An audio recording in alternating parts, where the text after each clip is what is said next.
Hi there, welcome to week 2 of the journey and the view from the train. As I mentioned last week, train journeys start somewhere, usually before the train station, but when we get on the train, it's at a station. They usually start pretty close to being on time. They may not end that way.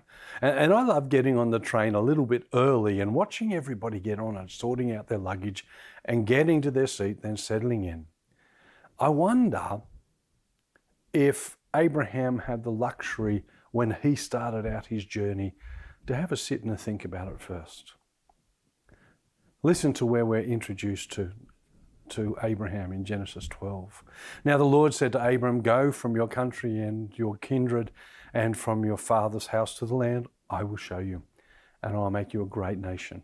And I will bless you and make your name great, so that you will be a blessing. I'll bless those who bless you, and him who dishonors you I will curse. And in all the families of the earth you shall be blessed." So Abraham went as the Lord had told him, and Lot went with him. Abraham was 75 years old when he departed from Haran. So Abraham took Sarah his wife and Lot his brother's son, they and all their possessions that they had gathered, and the people that they had acquired in Haran, and they set out to go to the land of Canaan. When they came to the land of Canaan. It's interesting, isn't it? God's direction is something really sometimes difficult for us to get hold of. But here it says, "Now the Lord said to Abram, go from your country and your kindred and your father's house to the land I will show you." We have to ask ourselves, was this Abraham's first contact with God? Well, we don't actually know that. But God breaks into Abraham's life, and when God breaks into someone's life, their life will never be the same. And we go on from that, and we sense that there's this amazing promise here. God's promise, also God's blessing is included. Just what did Abraham do to deserve this? Well, we don't know. It says, "I'll make you a great nation, and I will bless you and make your name great, so that you will be a blessing." How cool is this? God is saying you're going to be great. But notice it says, "I will make you a great nation." And Abe's going to be successful because of his relationship with God. It is God who blesses, but it's also Abraham's role to bless others. Did you notice that? Now, do we see our role as blessing others, or do we see it in leadership and worship or proclaiming or doing the craft or whatever? I think this is foundational for our journey and moving forward.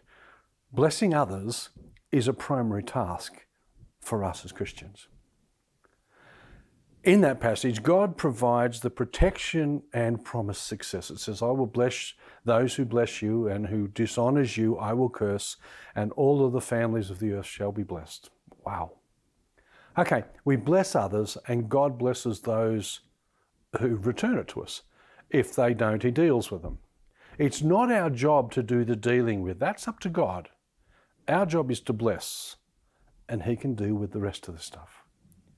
And we notice that this is the package at which Abraham is connected with. So, and Abraham obeys. He went and did as he was told, and Lot went with him. And Abraham was 75 years old when he departed from Haran. Now, this isn't a logical move, it's an obedience move. He was told to go to places that were wild, a long way away, and already had people there. So how does it work? Abraham didn't know. We don't know sometimes. God's person needs to go where God sends him. And how is Abraham so convinced that this God is worth obeying? Notice it says, "And Abraham took Sarah his wife and his Lot his brother's son, and all their possessions and all they had gathered, and the people that they had acquired in Haran, and they set out to go to the land of Canaan." When they came to the land of Canaan, wow, Abe assumed God would look after him and his family. And that is an assumption that we need to make on our journey, that God will look after us in all situations. Bless you.